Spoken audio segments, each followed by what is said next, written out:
What if love, which we so often believe to be the pinnacle of freedom and surrender, were actually the most subtle of prisons?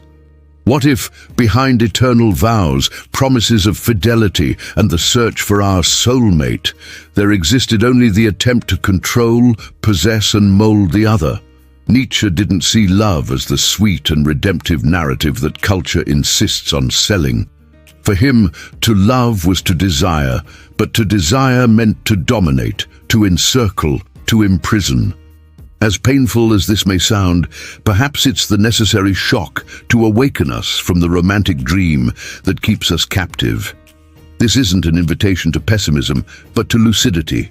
If love can be prison, then it also reveals our most intimate bars, our needs and illusions.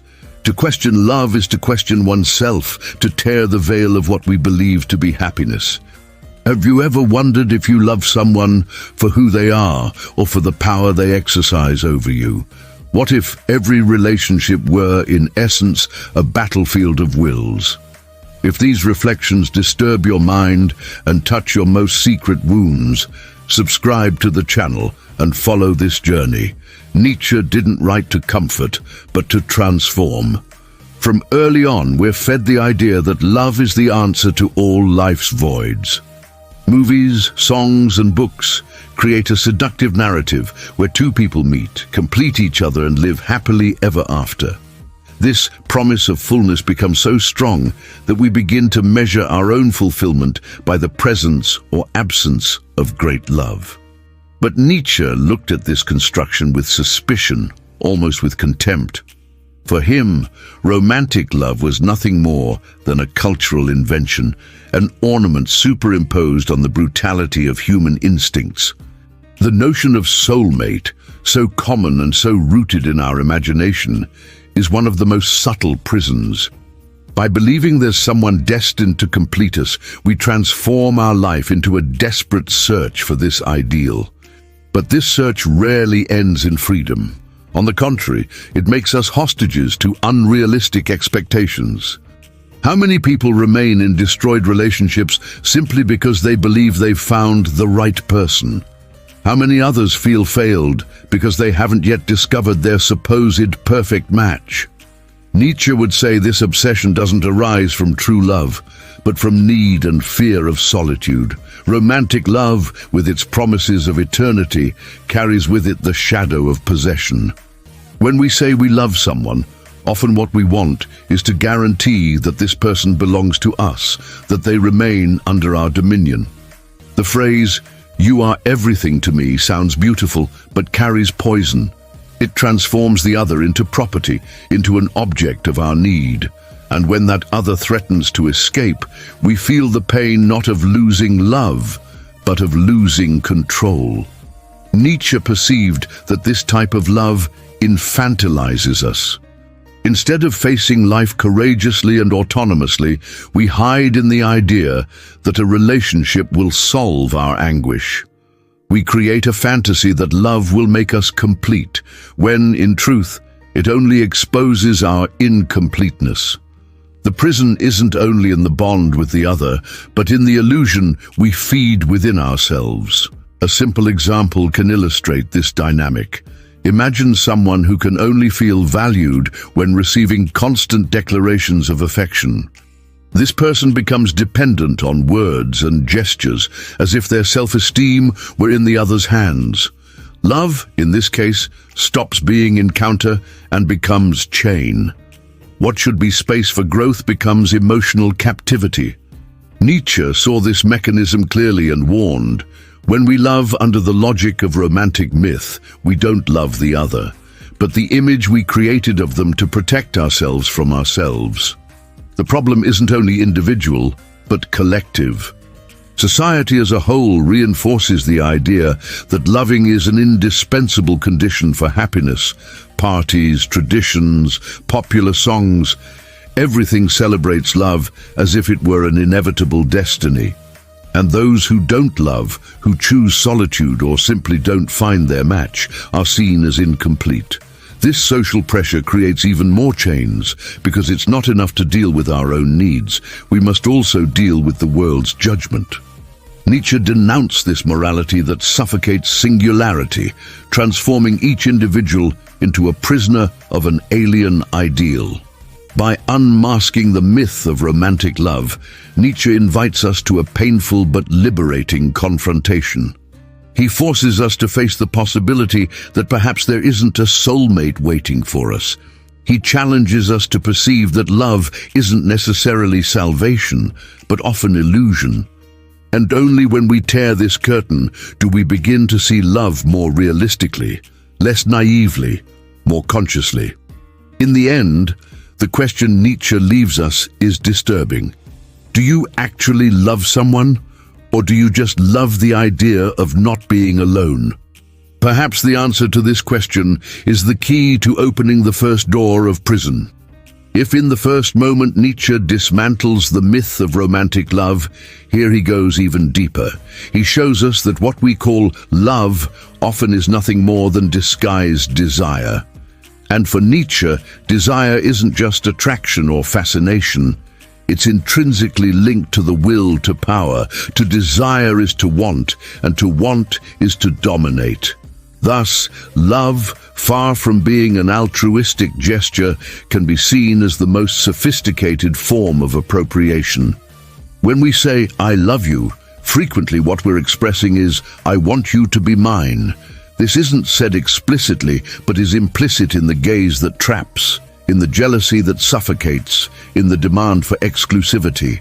Desire, when mixed with love, transforms the other into territory. To love becomes to occupy, conquer, watch. It's as if the other became an extension of our needs. Nietzsche perceives that behind the sweetness of loving vows, there's always a dimension of power. We want not only to be with the other, but to have the guarantee that the other will be within our reach. This impulse of domination reveals itself in everyday ways, small and apparently harmless. Think of a relationship where one party constantly demands to know where the other is, who they're with, what they're doing. At first sight, this might seem like just concern or care, but deep down, it's an attempt at control. Jealousy, so romanticized as a sign of passion, is for Nietzsche a clear confession. I'm afraid of losing what I consider my property. Love becomes surveillance, and surveillance is a way to imprison. Nietzsche invites us to observe this mechanism coldly. It's not about condemning desire itself, but recognizing its ambiguous character. To desire someone isn't just to appreciate their beauty or company. It's wanting that someone to respond to our expectations, to behave according to our needs. And in this process, the other risks disappearing as an autonomous subject to become merely a reflection of what we project. He saw love as a battlefield of forces. In every relationship, there's a silent struggle for space, for influence, for affirmation. This struggle isn't necessarily destructive.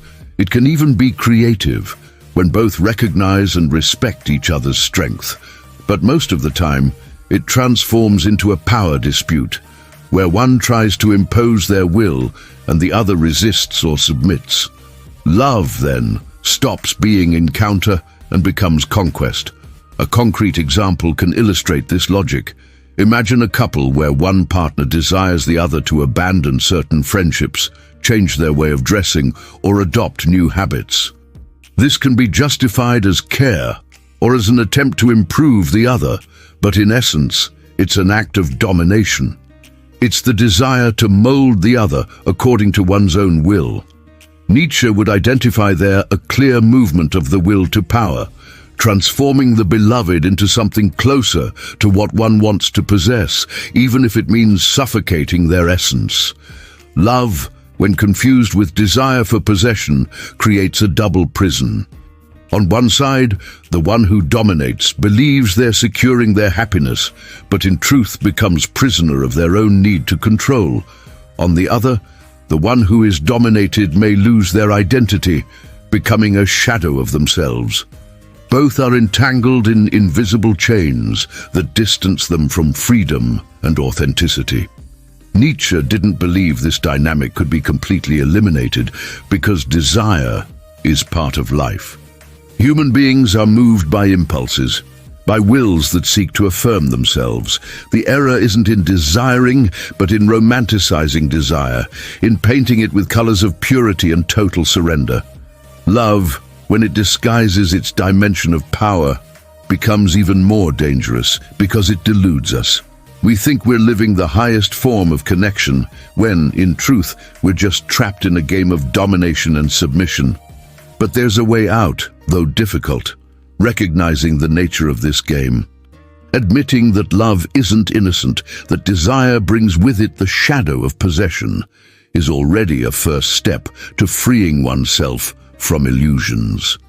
Nietzsche doesn't invite us to reject love, but to face it without masks, without sweet lies. He invites us to perceive that if we love, we also desire to dominate, and that only awareness of this movement can give us some power over it. In daily life, this means observing our own attitudes. Is it that when we ask something of the other, it's really for care or for need to control? Is it that our demonstrations of affection don't hide silent demands? Is it that, deep down, we don't want the other to fit into a mold that favors us? These questions can be painful, but are indispensable for those who wish to live a freer love. Nietzsche shows us, brutally, that love is crossed by the desire for domination. To deny this is to deceive oneself. To accept is to open space for a more conscious relationship. Perhaps true love, if we can call it that, isn't the one that eliminates the will to power, but the one that manages to transform it into joint creation, into shared force. Until that happens, we continue living under the weight of invisible chains that we ourselves help forge. In the end, the disturbing question remains, when you say, "I love," are you really celebrating the other, or just trying to mold them in your image and likeness? The answer can reveal whether your love is encounter or prison. Few things seem as noble and beautiful as the promise of eternal love. Before the altar, in the intimate silence of a vow, or even in the simplicity of a note, lovers say to each other, "Forever." This word carries with it the weight of eternity, as if it were possible to imprison time within an effective contract. But Nietzsche looked at these promises with irony and suspicion. For him, human beings, unstable by nature, incapable of remaining identical from one instant to another, cannot guarantee the future of feeling. Every promise of eternity in love isn't just naive, it's an attempt to handcuff the other's freedom. The promise of fidelity, so celebrated in traditions, is one of the heaviest chains. When we say, "I will be faithful to you forever," what we really communicate is, even if my desires change, even if my life transforms, I commit to renouncing myself in the name of this prison. It seems like an act of devotion, but is in truth a pact of sacrificing authenticity. Nietzsche perceived that behind the apparent beauty of the oath hides violence against life itself, because life is flow, change, unpredictability. To promise eternity is to deny the vital character of existence. This invisible prison of promises reveals itself in the daily anguish of relationships. How many couples remain together, even unhappy, just because they swore not to give up? How many carry resentment, frustration, and silence just to not betray the established pact? In these cases, love is no longer encounter, but obligation. It's no longer life, but weight. Nietzsche saw this as a form of spiritual corruption. Remaining tied to a commitment that no longer reflects inner truth is betraying oneself. He saw traditional marriage as the maximum symbol of this prison. Not because he was against the union between two people, but because he perceived marriage as a social contract that imprisons life in rigid molds. What could be a free choice becomes, most of the time, a convention loaded with alien expectations, family, religion, society. Love, in this scenario, loses its creative potency and becomes duty. And where there's imposed duty, life's flame goes out. But it's not just about marriage or formal fidelity. Even in informal relationships, we create invisible promises. You will never leave me. You'll always put me first. You'll be the same person as when we met. These silent demands shape the relationship like a prison. The other comes to live under constant surveillance of the unwritten contract. They can't change too much, can't desire something different, can't follow their own flow. Any movement is interpreted as breaking a promise. Nietzsche challenges us to see the impossibility of these guarantees. Life is continuous transformation. To pretend that love remains intact, crystallized in time, is a way of denying existence's very essence. What we call romanticism in promising eternity, Nietzsche would call fear. Fear of solitude, fear of instability, fear of the future. We create promises like those who erect walls, trying to protect what, by nature, is fragile and fleeting. A simple example. Think of someone who promises to love another person regardless of any circumstance. At first, this declaration sounds grandiose, even heroic. But over time, when paths bifurcate, when desires change, this promise transforms into a chain. The person no longer loves by choice, but by obligation. Love, thus, loses its dignity. Nietzsche would say that love's true value lies precisely in always being choice, never prison. This leads us to a disturbing reflection. Can we love without promising? Can we bear the instability of a love that has no guarantees, that might end tomorrow? Our mind seeks securities, but life offers us none. Love, when accepted in its transitory nature, becomes more authentic, because it doesn't depend on chains.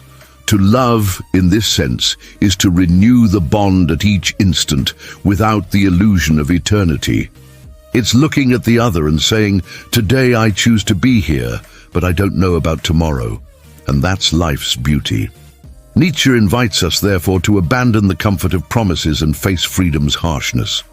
It's easier to live under contracts because they give us the sensation of security. But it's truer to live without handcuffs, allowing love to flourish, not as duty, but as creation. In the end, the question is inevitable. Do you love because you promised, or because every day you still wish to choose? This subtle difference can reveal whether the love you live is freedom or prison. When Nietzsche observes human love, he perceives something even darker than domination or promises.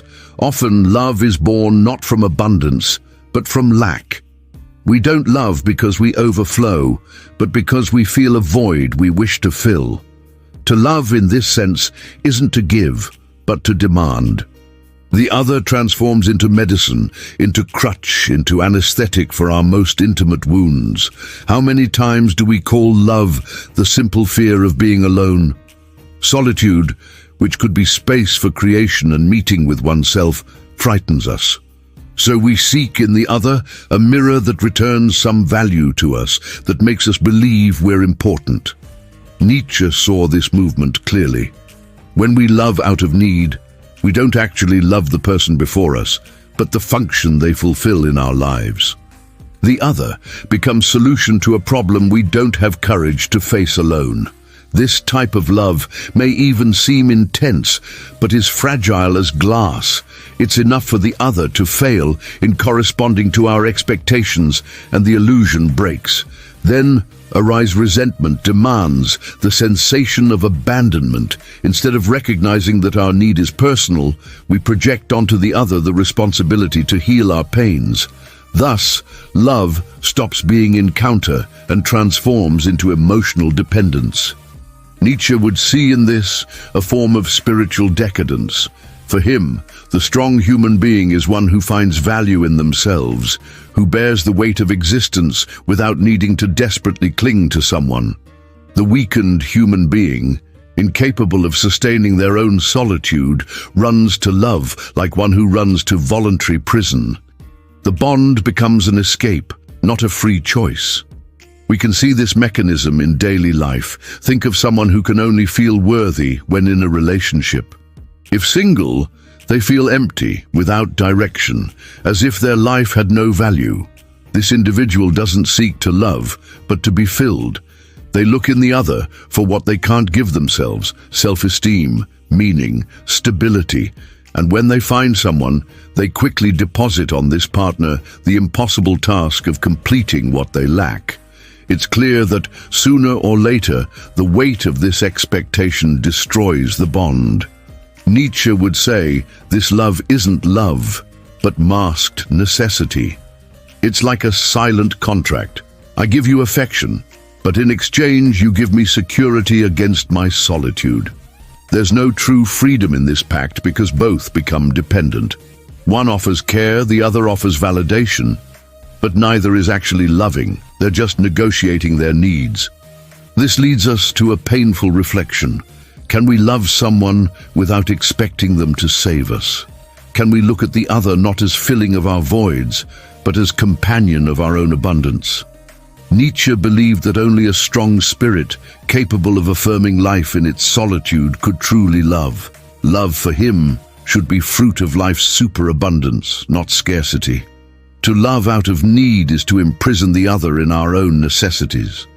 To love out of abundance is to share what we already are, without demanding completeness. This difference is clearly reflected in how we live relationships. When we love out of need, we constantly feel fear of loss. The slightest distancing from the other becomes threat because we believe that without them, we cease to exist. Jealousy, insecurity, incessant demands, all this is born from this source. When we love out of abundance, we don't fear the end, because we know we're not reduced to the bond. Love becomes celebration, not prison, choice, not necessity. Nietzsche challenges us to confront our most intimate motivations. It's hard to recognize that often we seek love not out of strength, but weakness. It's hard to admit that we transform the other into hostage of our insecurities. But without this recognition, we remain trapped in fragile bonds, always on the verge of frustration. The path he suggests is arduous, learning to be alone, to bear silence, to live with our own voids without immediately seeking a savior. Only those who face their own solitude can love freely, because they no longer demand that the other be medicine. Love then stops being necessity and becomes creation, two whole forces that meet, not two halves that complete each other. In the end, a question remains that echoes brutally. Do you love someone because you overflow with life, or because you can't bear the weight of being alone? The answer to this question reveals whether the love you live is affirmation of existence, or just another form of prison. Nietzsche alerts us that love, besides carrying illusory promises, domination and need, often transforms into theater. On the stage of relationships, we rarely show who we truly are. We create masks to please, to seduce, to keep the other by our side.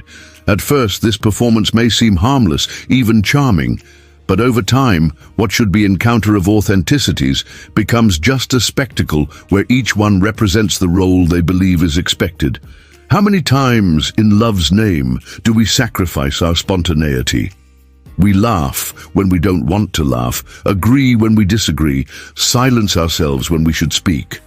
We do this not because it's natural, but because we fear losing the other's affection. Little by little, the relationship fills with small lies, forced gestures, and artificial complicities. Nietzsche saw in this one of love's great dangers. It can distance us from ourselves. This mask isn't limited to the beginning of conquest. It deepens in the relationship's routine. The man who pretends to be stronger than he really is. The woman who hides her fury to seem sweet, the partner who simulates disinterest in something they love, just to avoid conflicts. Love, which should be space of freedom, transforms into prison of roles. Each one wears a mask and gets lost in representation. Nietzsche distrusted what he calls necessary illusions, the disguises we create to make life more bearable. Love, according to him, is one of the greatest scenarios for these illusions. We deceive each other because we believe that without these masks, we wouldn't be loved. But deep down, what's maintained isn't true love, but attachment to representations. We love not the real person, but the carefully constructed character. A common example illustrates this dynamic well. Imagine a couple where one partner likes to go out, to dance, to live the night intensely. The other, to please, pretends to like it too, even feeling exhausted and displaced. At first, this mask seems proof of love. Over time, it becomes weight, resentment, and even silent hatred. Love, which should reveal each one's singularity, begins to erase it. Nietzsche saw in this falsity a form of daily nihilism, giving up one's own will to survive within a role. The problem is that the more masks we use, the farther we move from the possibility of authenticity. And a relationship that grows on performances is doomed to crumble. When truth finally appears, and it always appears, we feel not only frustration, but also betrayal. After all, who was the person we loved? Who were we within this farce? He would say that true love can only exist when we bear the crude truth of the other and ourselves. This means showing our shadows, our fears, our imperfections, without fear of losing. Of course, this exposure is risky. The other may reject, may move away. But only in this risk exists freedom. Masks, however safe they may seem, are chains that suffocate life.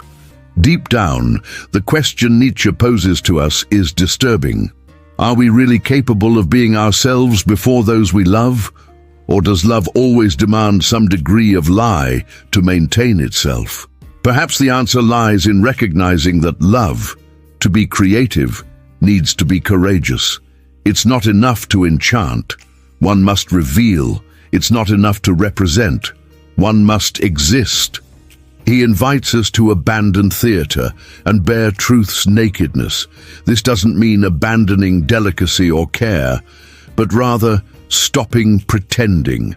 It means being willing to be rejected for who we are, instead of being loved for who we're not.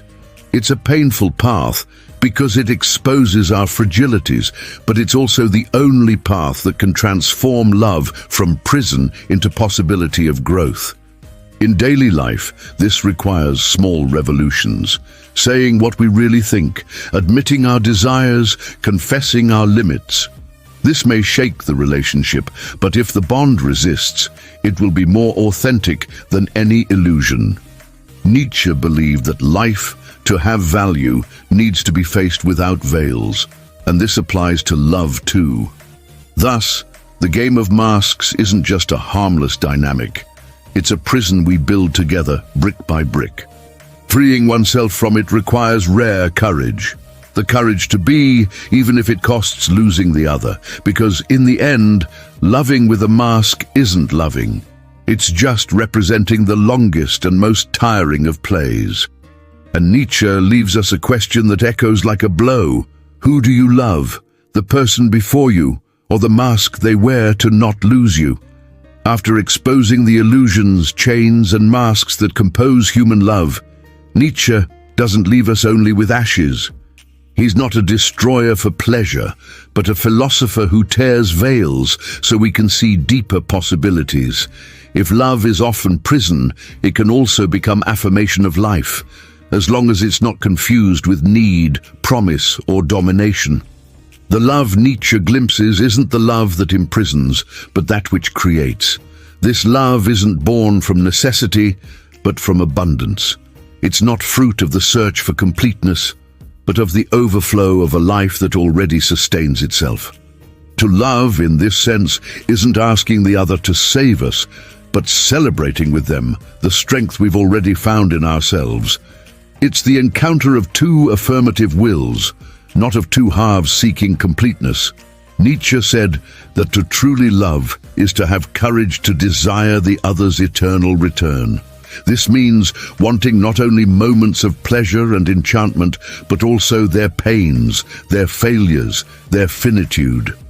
Love as affirmation of life doesn't select only what's easy, it embraces the totality of what the other is. This vision is radical because it takes us from idealized romanticism and places us before reality. To love someone is to desire repeating, infinite times, everything that comes with this person, including what hurts. In daily life, this translates to accepting that the other doesn't exist to meet our expectations. They're not mirror, not crutch, not promise. They're a being in constant transformation, as free and unstable as we are. To love, then, is allowing the other to change, to expand, to live their own life without being handcuffed to our demands. It's being beside them not to control, but to create together something that wouldn't exist without this encounter. Nietzsche believed this type of love requires rare courage. It's much easier to imprison, promise, or hide behind masks. It's much harder to love knowing the other can leave, can disappoint us, can challenge us. But it's precisely this insecurity that gives value to authentic love. If there are no guarantees, each instant of bond is renewed choice, is affirmation of the present. We can imagine this love as a dance. Each partner maintains their own strength, their own individuality, but moving together, they create something new. If one tries to control all the other steps, the dance dies. If one nullifies themselves, the beauty of encounter is lost. But when both affirm their freedom and still choose to remain side by side, a creation is born that neither could produce alone. This is love, as Nietzsche conceives it. Not prison, but living art. This love also connects to the idea of amor fati, love of fate. To truly love is to love not only the person, but also everything life brings through them.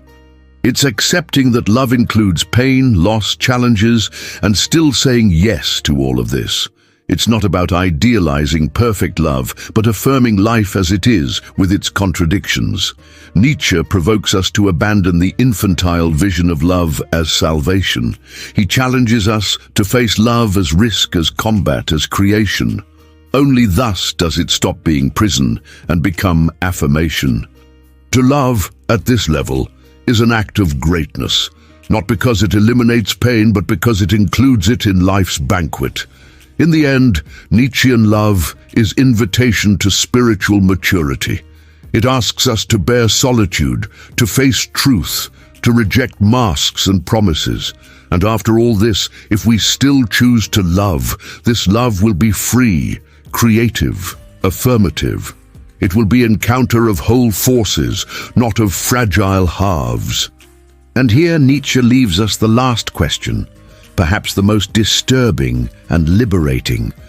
Are you willing to love someone not to complete yourself, but to create together a more intense world, even if it includes pain, instability, and risk? This is the frontier between love as prison and love as affirmation of life. In this journey, we dismantled the myth of romantic love, saw how desire can become domination, how promises create invisible chains, how need transforms the other into crutch, and how masks corrode authenticity. But we also saw that Nietzsche points to a horizon, love that's born from abundance, that affirms life and chooses freedom. Now the question is for you. Which belief about love has most imprisoned you until today? If this reflection moved you, tell us in the comments where you're watching from.